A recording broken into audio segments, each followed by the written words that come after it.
on Facebook now too. So let's go ahead and begin. Thank you all for joining us. And as always, it is good to begin these moments with a short prayer. So we begin in the name of the Father, and of the Son, and of the Holy Spirit. Loving God, we thank you for the gift of this opportunity to join together, to grow in our faith, to grow in our understanding of what our church teaches. We ask you to guide and bless us, to bless Chris, our speaker, who will share with us his understanding and thoughts. We ask you to bless each of our participants, that we may be open to your love and your spirit as we gather together this evening. We ask you to continue to guide us, to bless us, and to support us as we travel along the road to your kingdom. We ask all this through Christ our Lord. Amen. Amen. Hey, Mary, I'll turn it back over to you. Okay, thanks, Father Mike. So now I have the distinct pleasure of introducing our speaker for the evening. Dr. Chris Kaczor is with us. I'm going to read a little biography on him. We have Dr. Chris Kaczor is here. He's professor of philosophy at Loyola Marymount University in Los Angeles. He completed his undergraduate studies at Boston College and holds a PhD from the University of Notre Dame. He did his postdoctoral work as a Fulbright scholar at the University of Cologne in Germany. As an award-winning author, Dr. Kaczor has authored several books, the latest of which is The 7 Big Myths About the Catholic Church, Distinguishing Fact from Fiction About Catholicism, and that will be the basis for his talk tonight. Dr. Kaczor's research on issues of ethics, philosophy, and religion has been featured in the Wall Street Journal, the Huffington Post, the National Review, NPR, on BBC, EWTN, ABC, NBC, Fox, CBS, MSNBC, and the Today Show. So that is quite a far reach that he has had. He's a member of the Pontifical Council for Life and is a fellow of the Word on Fire Institute, which many of us know, founded by Bishop Barron. Some of Dr. Kaczor's other books include Disputes in Bioethics, The Gospel of Happiness, and The 7 Big Myths About Marriage, and there are others as well. Our talk this evening will last about 45 minutes or so, approximately, and we'll have a Q&A session at the end. So, be jotting your little notes, and if you have questions, we'll take them at the end of Dr. Kaczor's talk and present them to him. So now, without further ado, please join me in welcoming Dr. Chris Kaczor. We're so happy that you can be with us this evening. Thank you. Thank you, Dr. Kaczor. Thank you, Mary. I appreciate that. So nice to have a nice, kind introduction like that, and hear people giving these nice words. Sometimes I try to get people to say nice words to me. Like a few years ago, I'd been running a lot and jogging, and I had lost weight, and I looked really fit and trim, I thought. And so I came to my children and I said, kids, I only weigh 5 pounds more than I did when I was a senior in high school. And my daughter looked at me, she said, "Oh my gosh, Dad, you were that fat in high school?" So, anyway, this nice to have nice words without having to ask for them. So let me try to do a screen share here, and we can do the PowerPoint. Hopefully I can figure out how to do this. Is this it? All right. All right, here we are. So I'm going to be talking about the 7 big myths about the Catholic Church. And let's see here. I start off with a quotation from Archbishop Fulton Sheen. And what he said was that there are not more than 100 people in the world who truly hate the Catholic Church, but there are millions who hate what they perceive to be the Catholic Church. And so that's sort of what I'm going to focus on, is sort of, you might say, misperceptions or myths, misunderstandings. And a lot of these misunderstandings come from people that you might call secular people. Sometimes these are people who are baptized Catholics, but kind of fallen away. And others are just agnostics or atheists. And these are some of the misconceptions that many of them hold. Now, there are other presentations and other really good books about misconceptions our Protestant brothers and sisters have about us. Sometimes they might say things like, well, you Catholics worship Mary. And, as Catholics, we know that's not true. We, of course, honor Mary, but we don't worship her. But the myths I want to talk about today are myths that are more characteristic of people who are secular, kind of agnostic people who maybe don't believe in God at all. What do they think about the Catholic Church? How do they misunderstand it? So I'm going to do a kind of countdown from myth number 7 to myth number 1, getting to the biggest myth, and we'll kind of move down the row like that. So I start off with my own experience. So I remember when I was just out of college, I was on a run with my friend from high school. And this was a guy who we were great friends all the way through high school, through college, roomed with him for a while. And he was from this just terrific Catholic family, these Italians, and they were, very much into their faith. And he had gone to Catholic grade school, Catholic high school. Anyway, so we were running around the lake one day, and he was kind of telling me the troubles he was going through. And he said, I'm looking for a wife and I'm dating these different women and none of them seem to be right. And I don't know what to do about my career. I just not happy with what I'm doing. And I said, I'm sorry you're going through all this. This sounds really tough. I said, one thing I do if I'm going through difficult times and trying to figure out which way to move forward, sometimes I pray. And I found in my experience that God always leads me forward if I pray and ask for his guidance. And my friend was kind of quiet and he said to me, well, I don't believe in God anymore. I said, wow, okay. Well, how come? And he said, well, I went to college and I had a science course. And, as a result of that, I just don't believe in God anymore. And so that's the first big myth I want to talk about. This myth that somehow the church opposes science, or that somehow there's an incompatibility between being a Catholic and being a person of science. So I want to talk a little bit about that first big myth. And this myth is something a lot of people think. They think the church is somehow against science. Now, one bit of evidence that challenges that view is the fact that there has been so many very distinguished Catholic scientists. I mean, imagine if someone said, well, being a woman is just incompatible with doing science. Well, to refute that, you could bring forward lots of women who are scientists.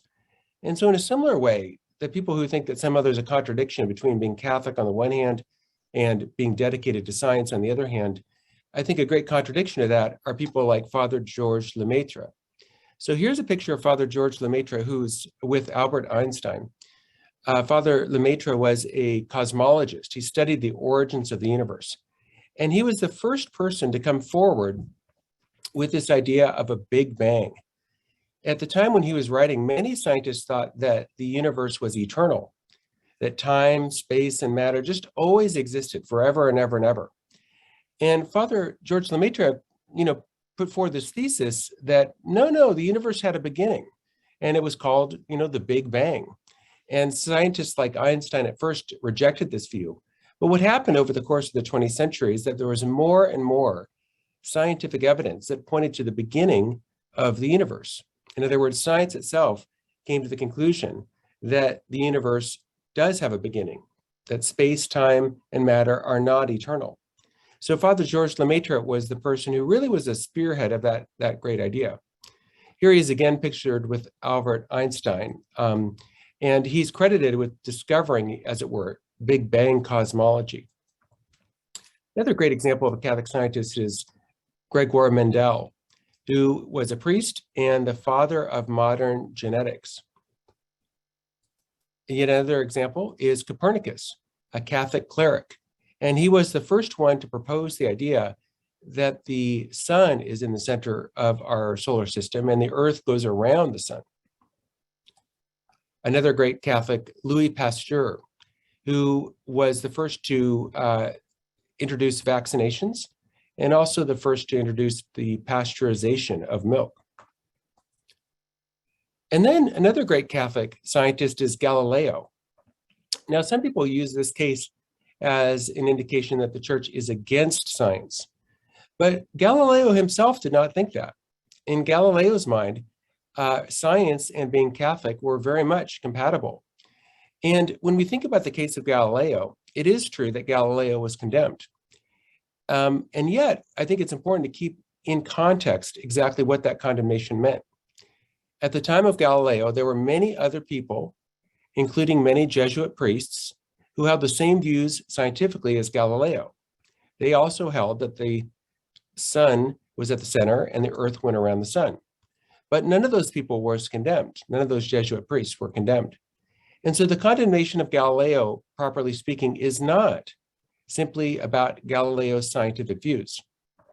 In fact, scholars who have looked into the case of Galileo found that what happened in the case of Galileo wasn't simply a matter of just his scientific views getting him into trouble, but rather the condemnation in part had to do with personality conflicts between Galileo and other people of his day, including the Pope, and also the fact that Galileo was not just doing science, but was reinterpreting scripture in light of his own scientific theories. So the case of Galileo is really much more complex than just a simplistic idea that the church condemned science.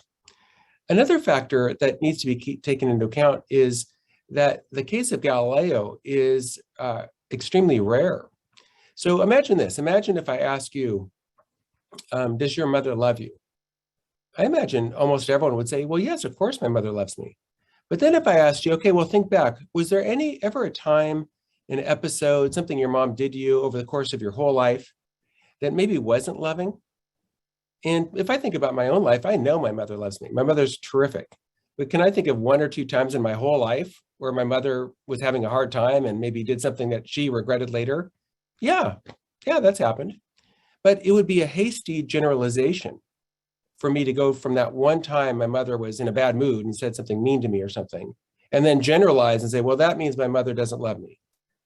In a similar way, it would be a hasty generalization to go from the one case of Galileo and then generalize to what Holy Mother Church's attitude is to science as a whole. You have the single case of Galileo on the one hand, but then you have all the scientists that are Catholic on the other hand. And you also have the church supporting science, the church as an institution. So for instance, many cathedrals served as world-class solar observatories.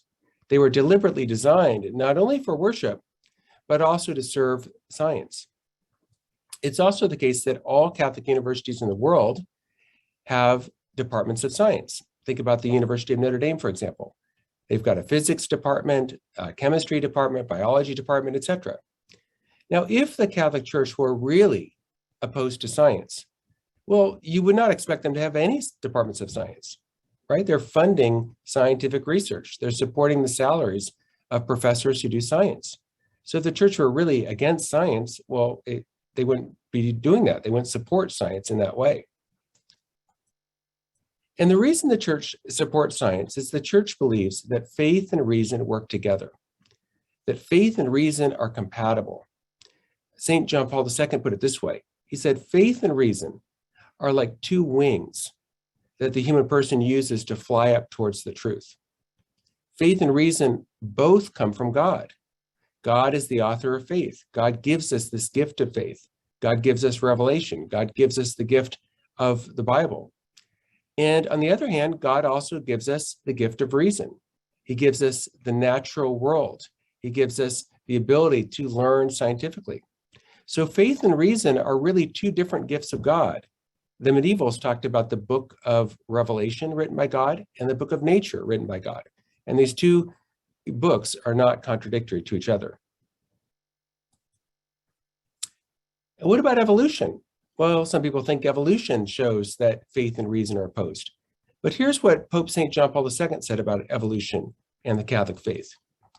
He said, there's no conflict between evolution and the doctrine of faith regarding man and his vocation, provided that we do not lose sight of certain fixed points.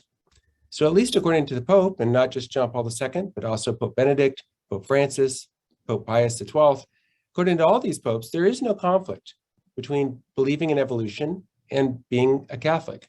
So you don't have to believe in evolution, right? There's some Catholics that don't, St. Ambrose didn't, but there's no conflict.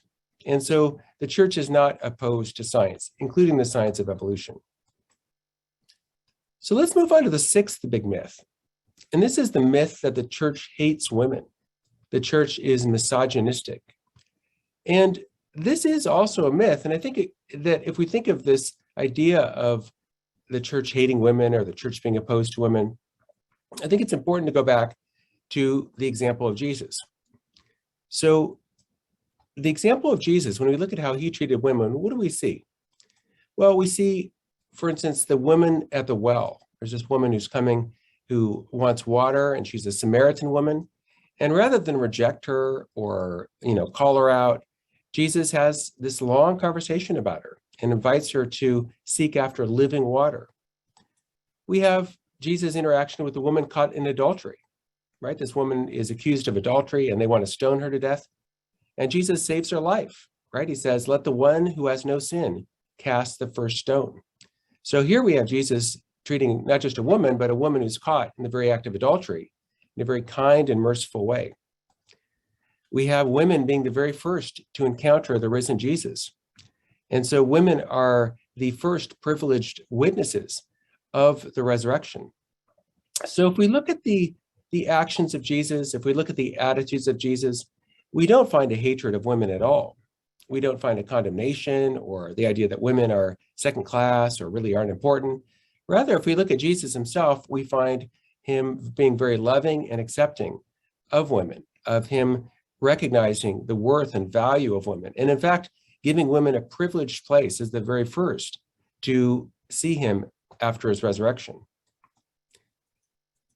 Now, in the church, sometimes people have not followed the example of Jesus. There's no two ways about it. Some people in the church have been very rude to women, even attacking women and doing horrible things to women. And I think that that's a reality that we can't deny. But whenever people in the church have not followed the example of Jesus, they really have failed to live out their vocation as followers of Christ. To be in the church, to be part of the body of Christ, means to be truly united to him. And so, unfortunately, there are sometimes when Catholics don't do that. And there's obviously examples like people that are in the mafia and still are Catholic, but to the degree that they're doing bad things, to that very degree, they've separated themselves from Jesus and therefore also separated themselves from the church. But the church, like Jesus, proposes equality for men and women. So in the ancient world, many religions and many philosophies had unequal moral codes. So for instance, they'd say, if you're a man, you don't need to worry about committing adultery. It's basically okay. But if you're a woman, don't commit adultery, right? But what the church said is, no, there's equal standards for both, that men and women have equal moral codes. It's wrong for a woman to commit adultery, and equally, it's wrong for a man. A woman can only have one husband, but equally, a man can only have one husband. In the church straightened out these inequalities in the moral code, right? Not only can a woman not divorce her husband, a man cannot divorce her husband either. And so the church in this way did a great service for women, in particular by pushing back against polygamy. So in the ancient world, as you may know, most cultures practiced polygamy. So there'd be one man that had 3, 4, 5, however many wives. And this causes a great inequality between husband and wife. And it puts women at a very severe disadvantage in terms of getting an education, in terms of being an equal in the family. And what the church said is, no. Marriage is an equal relationship. In fact, Thomas Aquinas called it the greatest kind of friendship that exists between one man and one woman, not just one man and his, harem of several wives. The church serves women in other ways too. Think of all the women that the church educates, right? In the United States, for example, the church runs schools, grade schools, high schools, and colleges, and a majority of the people in those schools are women. The church also serves women through reaching out to people that are homeless, to reaching out for people that are immigrants, to reaching out to women who are in need of various kinds of help. And then you find the reverse. You find women serving the church. If you look in the church, you find most of the service is actually done by women. So a majority of directors of religious education at least in the United States, are women. A majority of Eucharistic ministers are women. And these are intelligent women. Most of these women are college graduates. And so you see women themselves recognizing that the church does not hate them. The church is not opposed to them. I mean, imagine a truly hateful group like the KKK. How many Black people do you think serve in the KKK and volunteer to, teach, people in the KKK? Well, zero, right? I assume. I imagine there's not a Black person who serves the KKK. And yet you find thousands and thousands of very intelligent, able-bodied women serving in the church. And so this is really a great testament, I think, to the fact that the church is not opposed to women or hating women or against women in any way. What about the fifth big myth? You might say the church opposes happiness. This myth is that the church is all about, indifferent to earthly welfare. It's sort of like pie in the sky, right? The church is all like, well, heaven, just worry about heaven and don't worry about everyday things here on earth. That is really not important. This myth that the church is opposed to happiness, I think, is very much contradicted by the fact that the church cares for people in need. Here's a great picture. It's probably my favorite picture of Pope Francis. And he's reaching out to a very severely deformed man. And in doing this, I think Pope Francis is doing something that is typically Christian. In other words, at our best, what do we do? Well, at our best, we reach out to those in need. Think of the teaching of Jesus. I was hungry and you fed me. I was thirsty and you gave me something to drink. I was naked and you clothed me. I was a stranger and you welcomed me.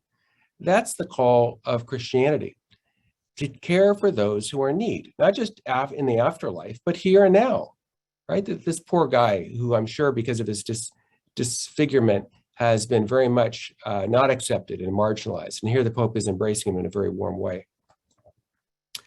The reality is this, that if we think of the question, who serves more people worldwide, it is hard to find an institution that serves more people than the church does. Think of all the schools run throughout the world by the church, all the hospitals in which sick people are taken care of, all the orphanages, all the homes for single mothers, all the homes that take care of elderly people, all the immigrants who are helped by the church, and all the homeless shelters run by the church. You may not know this, but in the United States at least, there's no single organization that helps more people than the Catholic Church does. We are the biggest single private organization in the entire country in terms of serving people, helping people, and loving people. And again, this is not pie in the sky. This is here and now. People that are sick here and now, people that need education here and now, people that are elderly here and now, immigrants here and now, homeless people here and now. The church is not sticking its head in the sand and pretending like there's no problems here on earth. That is flat out mistaken.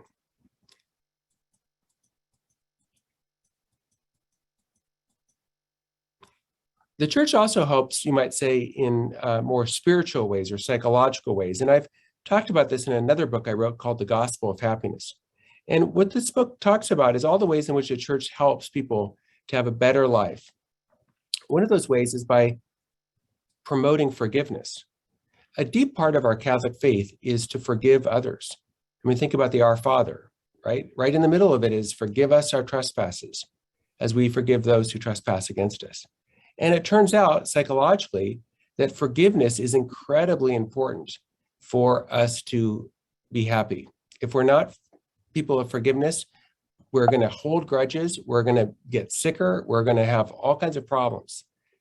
The church also promotes happiness by pointing out the dangers of greed. People who excessively love money, according to psychology, are less happy than people that have a detachment from money. The church also celebrates the importance of gratitude. The more grateful we are, the more happy we are. And the church in every single Mass ends with what? Thanks be to God.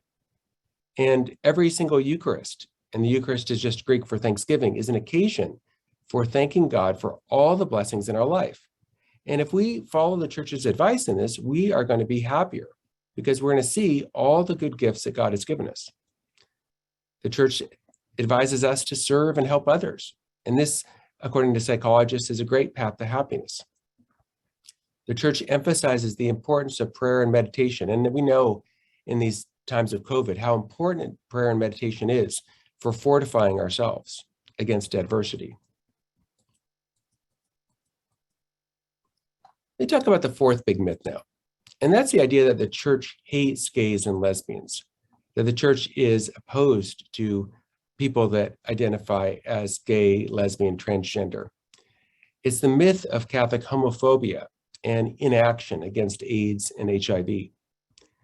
And the reason I think this is a myth is that the reality is this: the church calls us to love everyone without exception. There's nothing whatsoever that a person can do or be or say that excludes them from the love of God. And therefore, there's nothing that anyone can do, be, or say that should exclude them from our love. We're called to love every single person without exception.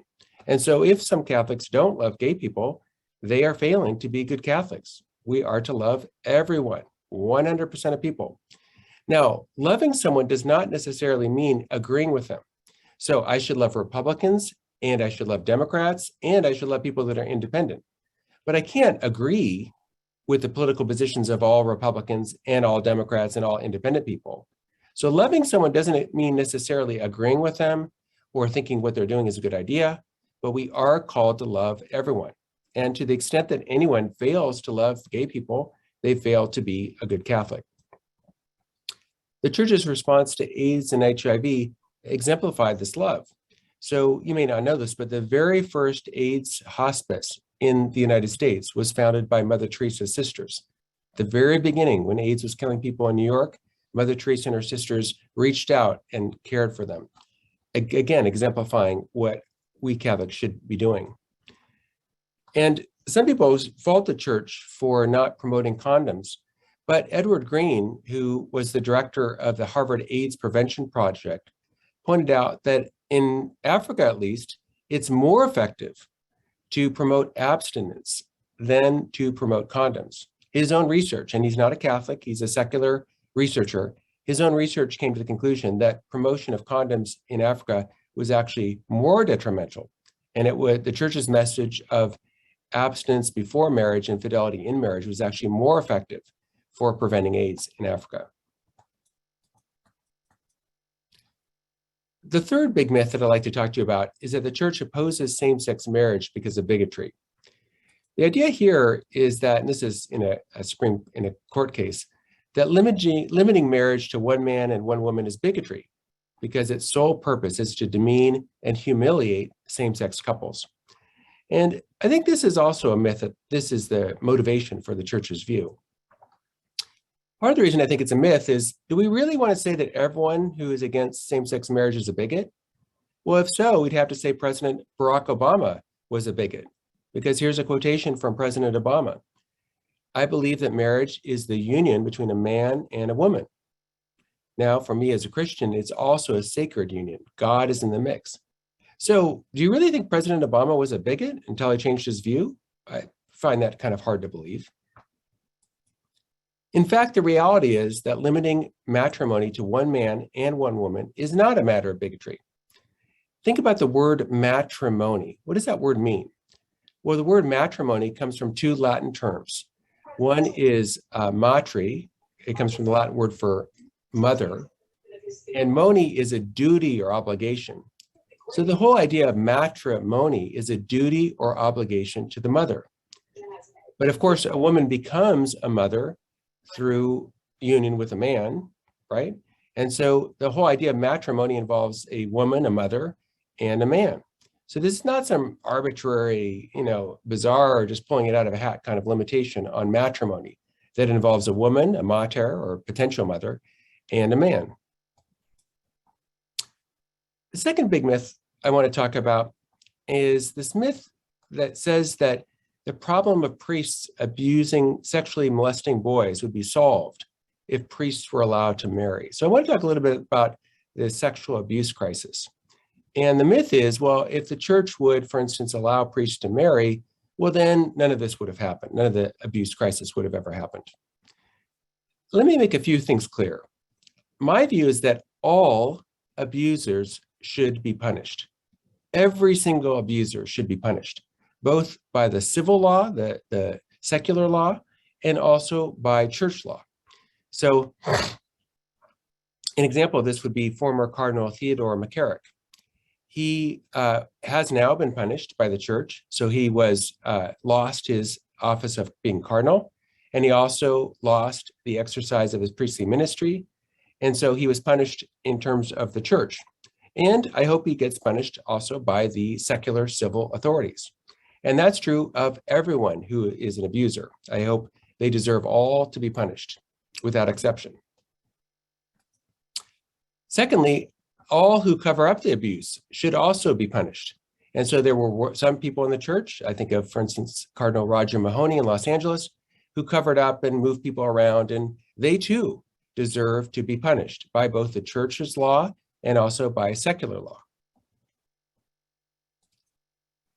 And the same standards, I think, should apply for medicine. So there was a doctor at USC who abused many different patients, and the doctor eventually was, after a long time, was finally caught and finally punished. And we should have the same standards for doctors in medicine, that if they sexually abuse people, they should be punished. Likewise, we should have the same standards in sports. So there have been, unfortunately, many cases of coaches and gymnastics coaches, in particular swim coaches, who have sexually abused minors, and all the abusers should be punished, and those who cover up the abuse should also get in trouble with the law. Same with youth groups, like the Boy Scouts. We should have the same standards of punishing the abusers and punishing those who facilitate it. And also in schools, there's been, as you probably know, many, many, many cases of abuse in public schools, and the teachers should be punished, and those who cover it up, facilitate it, should also be punished. Unfortunately, most abuse takes place in families. The most typical case of abuse is where you have a stepfather in the home and there ends up being abuse. And again, the punishment should be there for those cases as well. Now, the idea, though, is that we should purify these institutions and not abandon them. So I don't think, despite the abuse of some doctors, I think it would be an extremely bad idea for someone to say, I'm done with medicine. That's it. There's some doctors abuse people. I'm out of here. No more medicine for me. Similarly with sports. Yes, there's been some coaches who have abused athletes, but I think it would be a terrible idea to say, well, we shouldn't have any sports anymore. I'm just not going to do sports. No kids involved in sports. Yes, it's true that some youth groups like the Scouts have been places for abuse, but we shouldn't abandon the Scouts. We shouldn't abandon youth groups. Yes, there's been abuse in schools, but it doesn't make any sense to say, well, we should have no more schools anymore because of the abuse of some teachers. And there's been abuse in families, but it would be a huge mistake, obviously, to say, well, because of this abuse, we abandon families. We don't have that anymore. Now, the same reasoning applies to the church. Yes, of course, there has been some cases of abuse, but that should not cause us to abandon the church any more than it causes us to abandon medicine when doctors abuse people or abandon schools when teachers abuse people. The reality is this, that marriage does not prevent the sexual abuse of minors. There's a case, for instance, of Mr. and Mrs. Jerry Sandusky. So they've been married since 1966, and he was convicted of abusing many, many young people. So obviously being married is not magic. It doesn't magically, change someone who, is sexually abusing minors into someone who doesn't do that. In fact, married men are just as likely as celibate priests to sexually abuse children. So again, celibacy is not the relevant characteristic here, despite what some people think. Here's some more evidence to that point. This is a chart that shows the rates of sexual abuse of minors. And you'll note that it looks a little bit like a witch's hat, right? So you have very few cases in the 50s, and you have a ton of cases in the 70s and early 80s. And then now you have few cases. And you'll note that celibacy was required of priests all the way through this period. So in other words, celibacy has no relationship to the sexual abuse of children.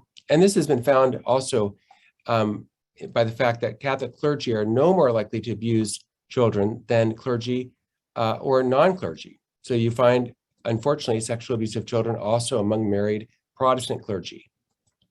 Celibacy bears no causal relationship at all to any type of deviant sexual attraction, including pedophilia.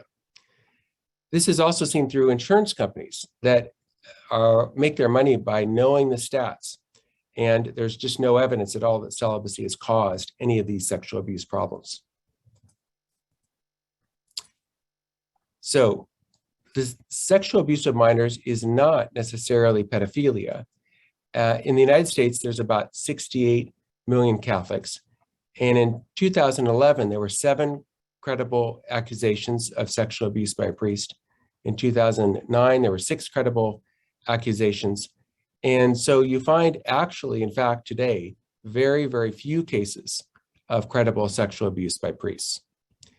The answer to this problem is fidelity, fidelity, fidelity. Fidelity by priests to their vows, fidelity of bishops to enforcing the law of the church, which requires that a single case of sexual abuse causes the priest to lose all functioning as a priest. They're done being a priest with one single credible case. And then fidelity of the people of God to hold everyone accountable to the requirement that priests live out their vows. The final issue I want to talk about is that the idea that the church is indifferent to love and therefore banned contraception.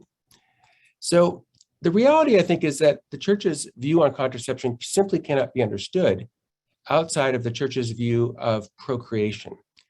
The church views procreation as extremely valuable. And the reason for that is that the church views you and me as extremely valuable. The human person, on the church's view, has intrinsic dignity and value. And therefore, what gives rise to the human person has intrinsic dignity and value. So you might think about it like this. If gold is valuable, well, then a gold mine is valuable.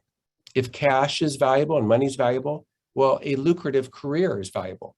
So if we're valuable, if you're valuable and I'm valuable and every single human being is valuable, then procreation is valuable. Procreation is a great good. And it's a great good in part because erotic love between the spouses is a drive for deep unity. And that deep unity is manifested in the unity of having a child. For most parents, they report that having a child gives them great, great joy, deep joy. And that is part of the good of procreation.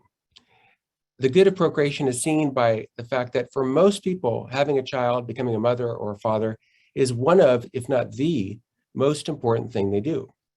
Think about people who are president of the United States, right? Biden, Trump, Bush, Clinton, all of them, Obama, list as in their Twitter and whatever, in their social media, that being a father is a key part of who they are. I mean, that's for someone who's president of the United States.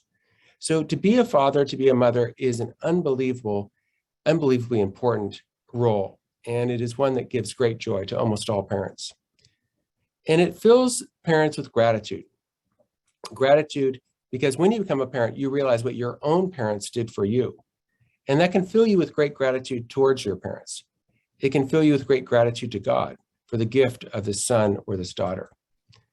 It helps grow humility, because children have a way of humbling you, making you low. I know my kids have done this to me. One time I was with my 2 sons, we're up in the Jesuit community, and I was having lunch here at LMU. And I told that they were little, they're like 2 and 4. And I said, all right, boys, you really need to have good manners. I want you to say please and thank you and use a napkin and all this. Yes, Dad, yes, Dad. And they did great. They were all through lunch, please and thank you, using a napkin, very polite, everything was great. And then my little son, he's only 2, he's like, Dad, I have to go to the bathroom. I said, okay. So I grabbed his little hand and I walk through the tables and we walk on the back. We walk to the back to the bathroom and we get to the bathroom door. He says, I don't have to go anymore, Dad. I said, okay. So I grab his hand and walk back. And as I'm walking back, I see all these little brown nuggets all the way through the dining hall. Yes. He had left a little trail of his debris, let's say. So that helped me with my humility a lot. Very, not the finest hour for my pride, that's for sure. But kids have a way of doing that, right? They're going to humble you. And that's a good thing. That's a good thing. Kids also help to reduce the likelihood of parents divorcing. So these statistics come from David Buss's book called The Evolution of Desire. And what he found was that couples with no children have a 39% likelihood of divorce. Couples with 1 child have a 26% likelihood of divorce. With 2 children, 19%, And couples that have 4 or more children have less than a 3% likelihood of divorce. So children bond the couple together. Children are a great good for marriage. Children help you to relive life. You get to go through the stages again, right? You went to kindergarten yourself, but now you get your kid going to kindergarten. You learn to ride a bike, now your kid learns to ride a bike. You get to relive life. So procreation is a great good. And for that reason, the church urges us not to act against procreation, not to act contraception.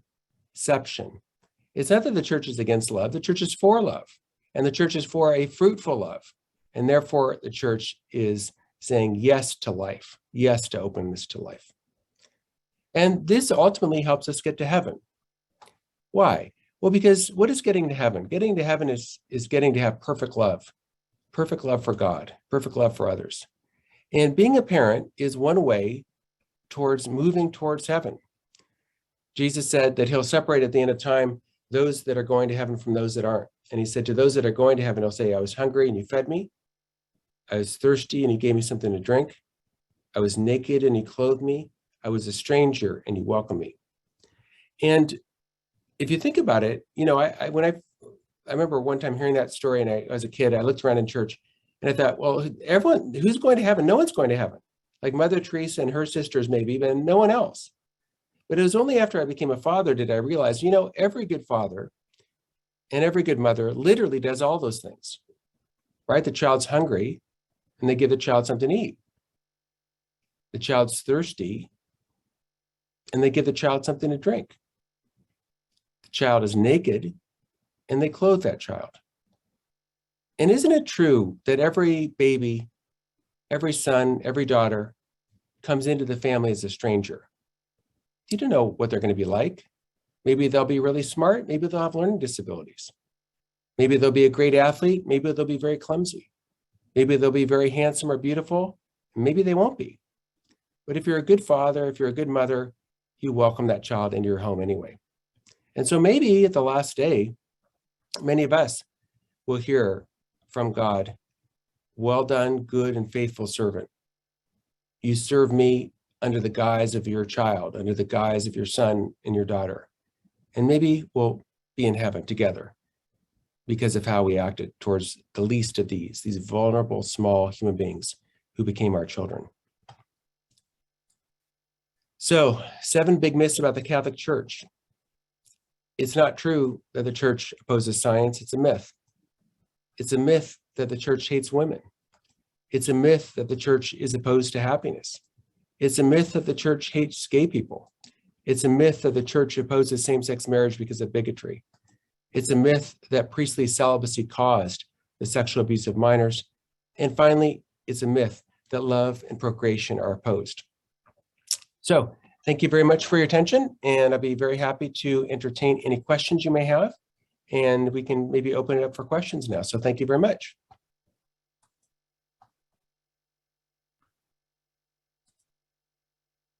Thanks, Dr. Kaczor. Wow, Sure. so much to think about. What a powerful and inspiring talk. So yes, anyone with questions, feel free to put them in the chat. Or if you know how to raise the little icon that you're raising your hand, you know, we can call on you with your question. And if you don't know how to do that, well, then unmute and we'll take a chance that we're not overlapping, talking with each other. Okay, any questions? Thank you, Dr. Kaczor. You noted that at the beginning of your talk that these myths are held by the secular world. What are you finding, though, in the classroom? Do you think do you find these myths revealing themselves among your college students? Yeah, I would say a lot of my college students think these myths are true. And so that's why in my teaching, I talk about not all of these, but a number of these myths. In particular, this myth that the church is somehow against science. And I think part of that is that in the popular imagination, sometimes people think about Christianity in its Protestant fundamentalist form. And in that way of thinking, you would read the Bible, you'd read Genesis, say, as if it were a scientific text. And I think that's a really bad way to read Genesis, So Genesis, to be understood, like any text, needs to be put into its proper context. What I mean is, if you're going to understand any text at all, you need to first figure out, well, what is its original context? What is it trying to say? If I were to read, say, Shakespeare, and I read one of his sonnets, rough winds do shake the darling buds of May, and summer's lease hath all too short of date. And let's say I read that as a weather report. Well, I've really read it in a very unintelligent way, right? Because Shakespeare's not trying to tell the weather. If I read Romeo and Juliet, and Romeo says that Juliet is the sun, and I think, oh, wow, he's really a bad scientist because he thinks that, Juliet's a star in the sky. Well, that's just a really dumb, unintelligent way to read Romeo and Juliet. So when we read Genesis, we should read it intelligently. And what I think that means is we should read it as not science, because it's not trying to do science. Science was invented centuries later. So reading Genesis, for or against evolution is a little bit like if I were to read Genesis and I try to figure out, is Genesis for or against me buying an iPhone? Like, that's just ridiculous, right? Genesis isn't for iPhones. Genesis is not against iPhones. Genesis is teaching us extremely important truths about who we are as human beings, about our relationship to God, about the relationship, what happens to us when we sin and move away from God. So Genesis is teaching us very important truths, but it's just not talking about contemporary science. It's not for it. It's not against it. It's just not about that. Thank you. I think we have a question from Geraldine. Good evening, Dr. Kaczor. Thank you for your presentation. It was terrific. I have a question that somebody posed to me and I didn't feel very qualified to answer it. I was at a Right to Life event, and one of my friends saw me there, and she asked me afterwards, if the church obviously opposes abortion, how can it also oppose contraception? Yeah, that's a great question. So you're right, the church opposes both. And then there's some people who think, well, if the church is opposed to abortion, it ought to be in favor of contraception. And I think to answer that question is a couple different things to keep in mind. One of the things to keep in mind is this, that you can be against abortion, but that doesn't mean that every single means you use to oppose abortion is a good means. So what I mean is, if we have a legitimate good end, like I want to make money for my family, that's a great end, nothing wrong with that. But let's say I do that by means of stealing, well, that would be a bad way to get a good end. So if we're going to be against abortion, that's great, but we have to think about the means we're using to get to that good end. So if contraception really is problematic in itself, well, then it isn't a good means to get to that good end of ending abortion. The other factor is that there's a lot of evidence that actually pushing contraception increases the number of abortions, not decreases. So let me explain how. There is a thing called risk compensation. And the idea is when people feel it's safe to do something, they tend to do more risky activity.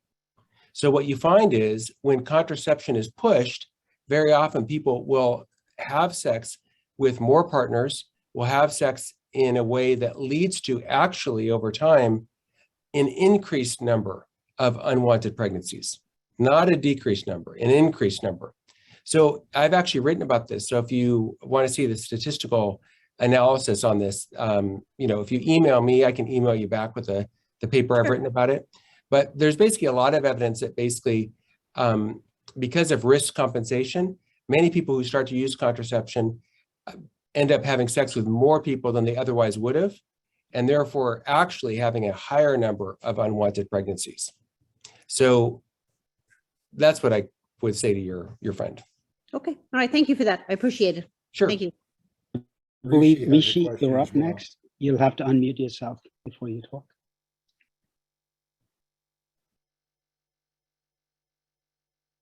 Hi, Rishi. I think you're muted still. Got to unmute Mishi, yourself. you have to unmute yourself, please.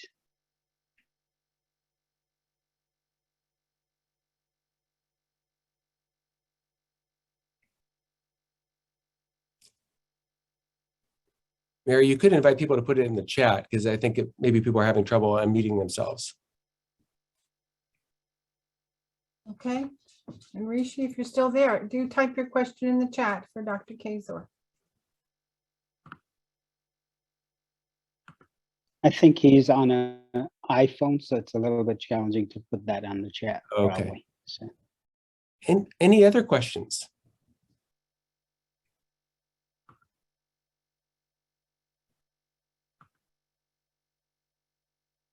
Dr. Kaczor, one quick question. The statistics that you showed is interesting numbers, right?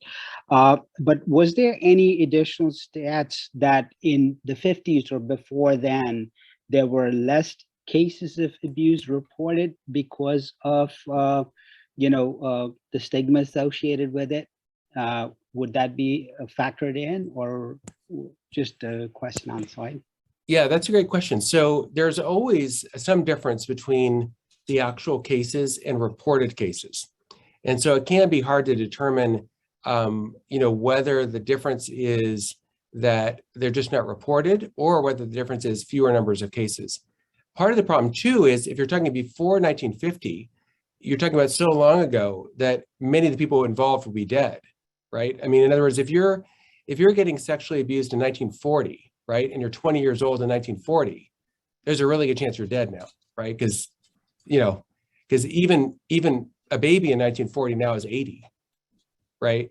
So if you were 20 in 1940, you'd be 100. So I mean, almost all those people are dead, and for sure, any alleged or real priest abuser would be dead, right? Because the priest is going to be older, right? And so, yeah, I think that's part of the problem is that you could have some evidence for it, right? You could have old files, say, and there might be something in the old personnel files.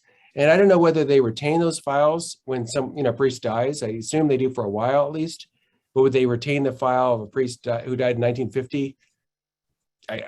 Maybe, I don't know. But you're right. There is always a gap between reported cases and actual cases.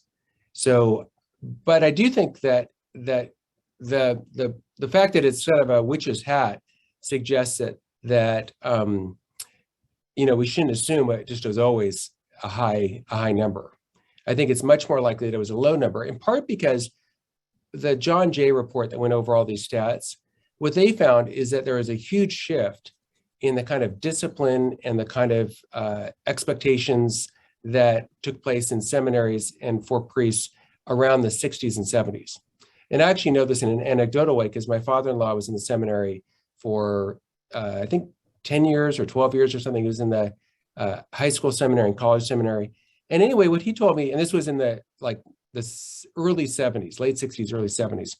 And he told me that it was like literally an experimental time, that they would have people come in and say, we're experimenting, we're going to try this out. And he was told things like, you really have to experiment with your sexuality and see what you like and see who you are. And I mean, stuff that is like an extremely bad idea. And so prior to that, that kind of experimentation definitely was not the norm, right? In other words, there was very much a strict kind of thing that, like for instance, priests were expected in the prior days to observe perfect continence. In other words, have no case at all of impurity with themselves or others for at least 2 years prior to ordination. And that I think just kind of went out the window in the 60s and 70s and early 80s. But then basically it came back. Now it's much more, high standards for behavior. So I think it's true that there is always this gap between the actual number of cases and reported cases, but I don't think that explains the extremely low number of reported cases, say, before the mid 60s. And as you probably know from just history, that was a time of unbelievable uproar and confusion in the church and in society. Thank you. Sure.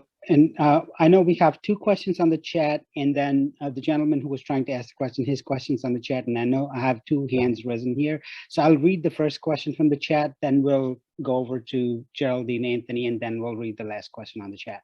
So the gentleman thanks you for your presentation. He wanted to inquire further on what you believe could be the role of religion in medicine. There seems to be a growing divide as time passes. Yeah, I think that religion does have an important role in medicine.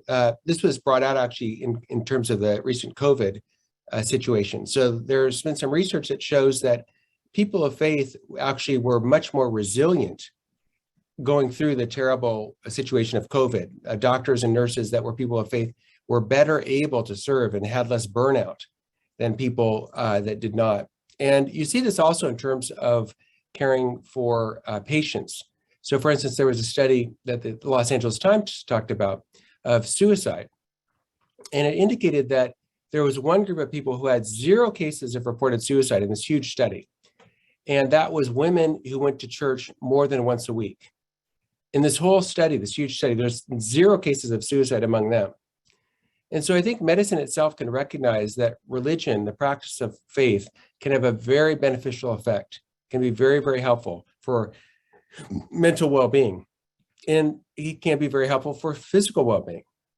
For instance, if you're a person of faith, part of at least the Catholic faith is that we should avoid abuse of drugs and alcohol. Now we know from medical science that this is very beneficial, right? Alcoholism kills, who knows, countless people in the United States. And, again, part of our faith is that we should drink alcohol either not at all or moderately, right? So this is a huge benefit. So I do think that there's obviously you can be a person who practices medicine and not be a person of faith. But I do think being a person of faith is something that very much is an aid and a help. And one last way it's an aid and a help, I'd say, is this. If you're a nurse or doctor of faith, and you really believe that you're serving God in the practice of medicine, well, I think that would lead you to have an extra motivation to treat every single patient as being made in God's own image and likeness. And so that's going to motivate you, give you an extra reason to really care for your patients and try to do your very best work. Thank you. Anthony, Geraldine, I know you lowered your hand. I assume you wanted to ask a question, or you're good? I'll wait for Anthony. I'm not going to hug. Anthony? Do you have any ideas how we might modify our catechetical programs so that the college students you come upon in the coming years will not hold close these myths? Is there anything Yeah, I mean, I do think that because these myths are so common, I think it's important to talk about them. And I think there's a lot of resources to do that. I think, for instance, Bishop Barron's Word on Fire. I think all the things I've talked about, he has talked about in various videos, and they're free. You can go on YouTube and just pull up the video. So I do think it's important to address these sorts of issues because people do, encounter these issues, and sometimes people have doubts and concerns, and I don't think they need to. I think, to be a Catholic is something very much life-giving, something very intellectually respectable, and something that really is a benefit to the person who practices their faith. And so I think it's very much worthwhile to talk about each of these myths in turn and to try to help people understand that the church, for instance, is not at all opposed to science. It just is not. The church is not opposed to gay people. I mean, as you know, as everyone knows, there's many, many people of faith that are also gay. I know all kinds of people who are gay who are practicing Catholics, and they love other people, and they are people of faith, and they're great people. So there really is not a contradiction, as some people think, between these things. And so it is a big help, I think, to help dispel these myths from people's minds so that they can move forward in their life of faith and continue, hopefully, to love God and love neighbor and worship and really grow as a person of faith. Thank you. And I think we have Steve. Steve, would you like to ask your question now? Yeah, thank you. And thank you, Dr. Kaczor, for your talk. I'm interested in your opinion of whether or not you foresee a time when the Catholic Church will perhaps lose its charitable status, lose its property tax exemption, will be in danger of being involved as a hate crime because of some of its beliefs. I'm thinking especially of things like opposition to same-sex marriage. Yeah, that's a good question. It's very hard to tell what the future holds. And so it is obviously possible that all those terrible things could happen. And it's possible that even worse things could happen, right? I mean, as you know, from the study of history, you have times where the church is persecuted, not just in those ways that you mentioned, but in much more serious ways. So think about the French Revolution. As you may know, there were thousands of priests and nuns and lay Catholics who were literally killed. I mean, guillotined. You have, in the time of the Nazis, you had many priests, nuns, and lay Catholics who were killed by Hitler. In the Soviet Union, you had many priests, nuns, and lay Catholics killed by the communists. And you had this in Mexico. So, you know, will this happen here? I certainly hope not. I think that luckily in the United States, we have constitutional and legal protections that, you know, should prevent these sorts of things from happening. We do have the very First Amendment of our Constitution guarantees religious freedom. And so, you know, that should hopefully protect us. But what the future holds is hard to say. I mean, who knows? Who knows? But I at least don't expect these terrible things to happen to us. But, you know, it could happen. It could happen. We can certainly pray that it doesn't.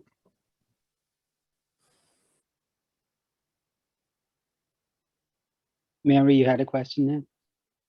Yeah, thanks, Rick, and thanks, Dr. Kaczor. I had a question in reference to the myth number 6 myth, the church hates women, because really and truly, I never think the church hates women, and you rightly point out that so many women are, you know, really, I'm going to say the engine of the church in terms of a lot of its ministries, okay? But what is your opinion on the presence, I'll say, of the feminine voice in the leadership of the church? I mean, you know, that's so it's not about hating women. I believe women are loved and cherished. You know, I mean, the Blessed Mother is, you know, an ultimate example of that. But yeah, like kind of, I think that women can be a little marginalized in the voice of the leadership of the church. Do you have any thoughts on that? Yeah, I think that's a very good point. And I do think that can happen. And what can we do about that? Well, I think there are things we can do about that. So there are some roles in the church that are that women certainly can and even now do hold. So for instance, in many dioceses and archdioceses, the chancellor of the diocese, which is basically this very high-ranking official, is a woman. And the same thing could be true in the Vatican. So for instance, the current Vatican Secretary of State is a cardinal and a priest, but there's no reason that could not be a woman. There's no reason, for instance, that the person in charge of the Congregation for the Doctrine of the Faith could not be a woman. There's no reason that the women could not be cardinals and vote on who would be the Pope. So, you know, in principle, all those things could happen. And for instance, would it make sense? Would I, if I were the Pope, I could see doing all those things, right? I mean, for instance, I think that Mother Teresa would have been a fantastic cardinal. I mean, what a completely wonderful woman. I mean, she's really wise and holy and really good. And I think she would have been terrific. So I don't think there's any reason that those things, you know, couldn't happen. I do think the ordination of women to the priesthood, though, is a distinct thing. So all the things I've talked about are things that could happen. And frankly, if I were in charge, I think it would be great to happen. But the sacraments are a distinct matter. And let me try to just say a word about that. Catholics believe that Jesus himself established all 7 sacraments. And so what that means is that the church is not at liberty to add sacraments. The Pope doesn't have the authority, the cardinals don't have the authority, no one in the church has the authority to say, well, now everybody, there's 10 sacraments. Or to take away sacraments, to say, well, now there used to be 7, now there's only 3 sacraments. We just don't have the authority to do that. Likewise, we don't have the authority to change the matter of the sacraments. So what I mean is baptism has to be with water. No one in the church has the power to say, well, now we're going to baptize with sand, or we're going to baptize with, you know, bread and wine. We don't, the baptism, because Jesus set it up that way, has to be water. And the Eucharist must be bread and wine. Now, bread and wine are not my favorite foods. Like if you say, hey, you know, we're going to cook you, you know, birthday dinner, what food do you want? I would not want bread and wine. I would prefer to have a Korean barbecue, actually. I love Korean barbecue. For me, that's the best. But it's not about what I like best or what the best kind of food is for me or anybody else. It's what Jesus established. Jesus established bread and wine. So we are not at liberty as Catholics. The Pope cannot change this. The church cannot change what Jesus established. So Jesus established the priesthood as being reserved for men. Now, if you know about world religions, most religions have female ministers. Almost all of them do. The one exception is ancient Judaism had priesthood reserved for males.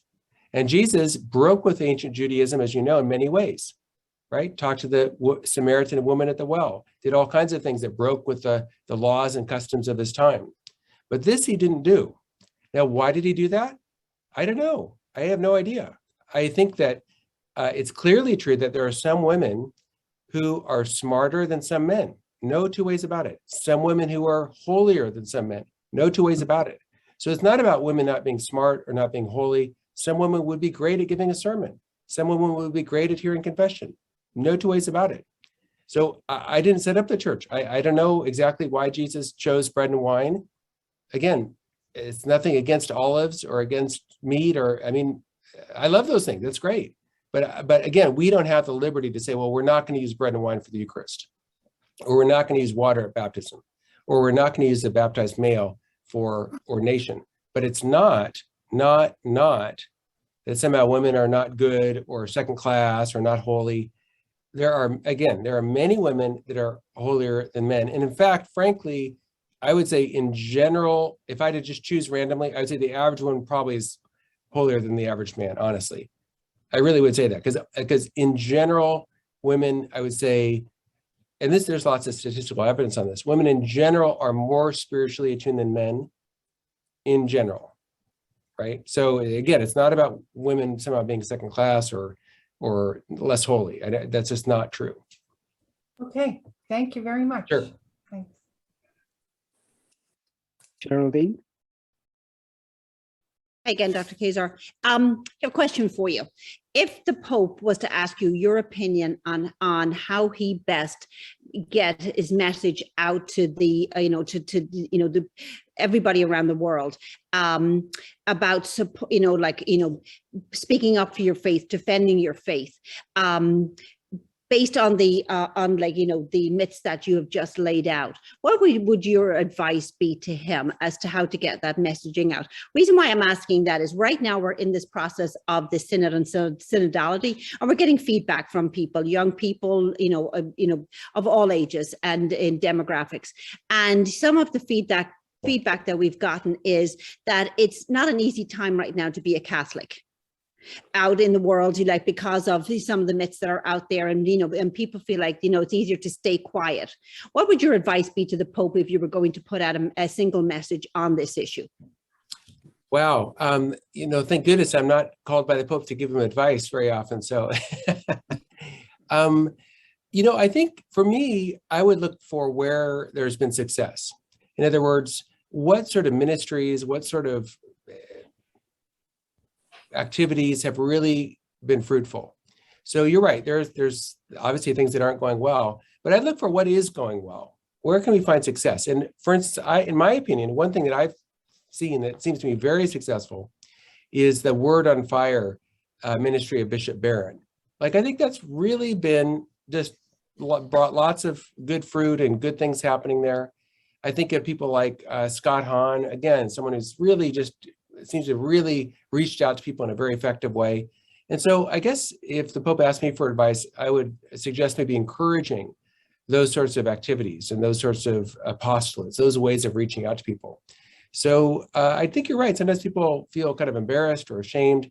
And I think that is really a shame because yes, of course, there are some Catholics who are things that we should be ashamed of and not proud of. I mean, think of people in the mafia. This is obviously a horrible, horrible thing. But I mean, the church is obviously not the people that are doing these bad things. That's very much someone who's separated themselves from Christ, right? I think when we're talking about the church, we should hold up people like Mother Teresa, people like John Paul II, people that really have been filled with love of God and love of neighbor. And I bet everybody who is here can think about people in their own lives who are like that. I think of my own mother. My mother's terrific. I mean, what a loving person, faithful person. I just think, wow, for me, that's just so inspiring. So, my mother may not be in the headlines, and the people that that are great people may not be in the headlines, but they're there. And the fact is, the people in the headlines now may not be the most important people, right? At the end of time, we'll know really who were the most important people. And maybe my mother, and maybe people you know and love, people who are really shining exemplars of living out their faith. Those people really are the ones that really make a big difference. So that's the kind of person I want to try to be. And the more people that are striving to do that, I think the better. Thank you.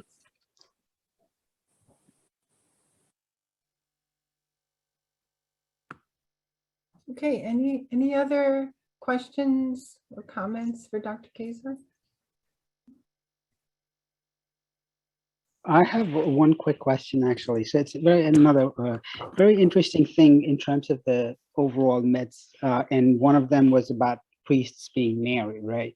And that was not, and relating to what you said, like a lot of these sacraments were really kind of passed down, like or said by Jesus, and they're being followed. But that's not a sacrament. That's something that was kind of more recent, right? It was not for centuries. The priests were allowed to marry, and now they're not. So you can see the relation of why that might be perceived as one of those myths. So do you have any thoughts on how should that be actually, what's the forward-looking solution for that particular one? Yeah, you're absolutely right. So historically, it was not always required that priests not marry. That's absolutely true. There is some tradition going back to the very beginning of priests devoting themselves in a singular way to God's service. So even Paul recommends, for instance, that people not marry so as to serve God more directly. And so, the Pope could tomorrow, if he wanted to, change that discipline. So it's a little bit like other disciplines in the church, like say that, certain color vestments are worn during Lent, or on Easter, things like that. So there's lots of disciplines in the church that the Pope has the authority to change. And so if the Pope changes that, I'll accept that.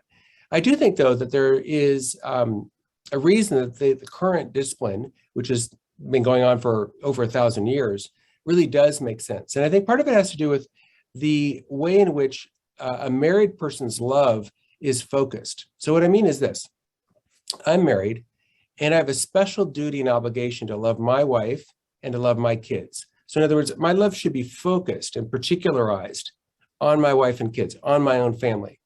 And I should love everybody, but I should in particular love my own family, and I should prioritize my own family over other people. So, I should prioritize my own family over kids down the street and other people. And if I can help other people, I should definitely, but I should prioritize my own family and give them pride of place. Now, a priest doesn't have that. And so a priest has, you might say, a more radical kind of love. I have a priest friend who moved, he was a professor at LMU, and he moved to Africa because his religious superiors thought the need was greatest there. And he would write to me and he'd say, well, we have the power kind of going in and out. And sometimes the food isn't delivered, so we kind of don't have enough food. And sometimes the water's turned off. And yet he was able to serve in this very radical way because he was without a wife and kids. Now, I could never serve in that radical way. I could never say to my wife and kids, hey, kids, we're moving to Africa, and the power goes in and out, and sometimes there's no food, and sometimes there's no water either, but we're just going to move to Africa because that's where the need is greatest. So a priest, and for that matter, a religious sister too, is able to serve everyone in this very radical way. So in other words, because they don't have their own sons and daughters, every person they meet is their spiritual son or daughter. And so it is a kind of more radical way of loving than my way of loving. So we're all called to love everybody, but because I'm married and have a family, I'm called to love in particular my own family and prioritize them over others. And that makes my love a little bit less radical, a little bit less sacrificial. And so it does make sense, I think, that the church has this discipline that it does. But it is true too that doesn't have to be that way. Again, if the Pope decides to change that, fair enough. But it does make sense, I think, that the priest is called to this kind of radical, very sacrificial, very generous love, so that he can have everyone be his family, so that he can serve wherever the need is greatest. And that's something that I, as a married man, I just can't do. I just can't do that without being very unfair to my own wife and kids. Thank you.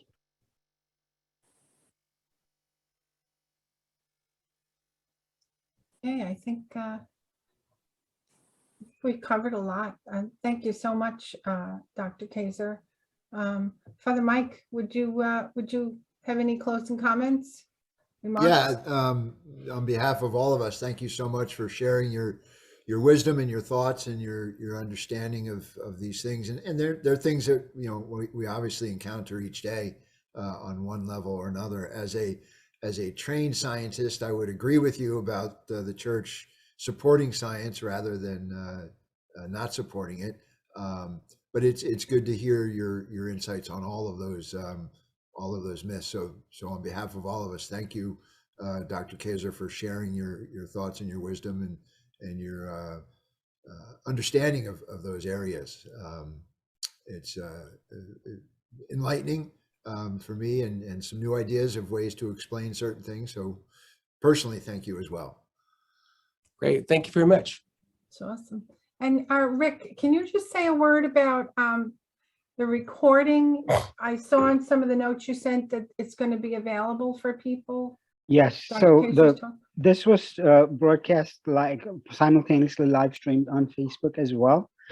So that will be available, but also once the recording finishes, once we kind of make sure that it's we'll be able to download it, it'll also be made available on our YouTube channel.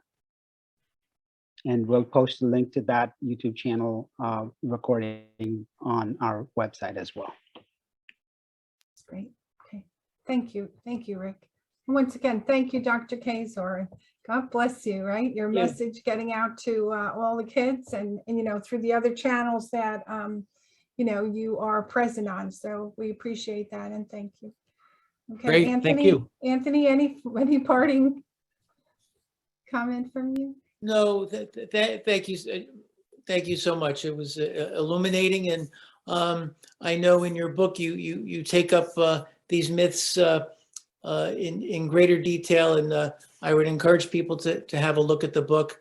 I think you go through the philosophical arguments, theological arguments for many of the things you brought up. So thank you. Mhm. Yeah, we'll send some of those links too, right, to your books and to your. Yeah, I think, Mary, they're available on the sign up itself. We had in part of the Very good. introduction. So we'll make it available on the We'll website as well. resend. Awesome. Thanks. Okay. And thank you all for being with us. Okay. Have a great evening. A lot to think about. And maybe Dr. Kaczor, you'll come back again, right? And I'd love to hear that one on marriage. That would be great. The myths on marriage. So, Sounds good. Thank you. Yeah. Thank you. Thanks. Okay. Thank you, everyone, for joining night. us. Have a blessed night. Yeah, Thank good you. night. Good night, Thank everybody. you. Good night. Good night. Thanks. Bye, Maddie. Good Good night. night, Maddie.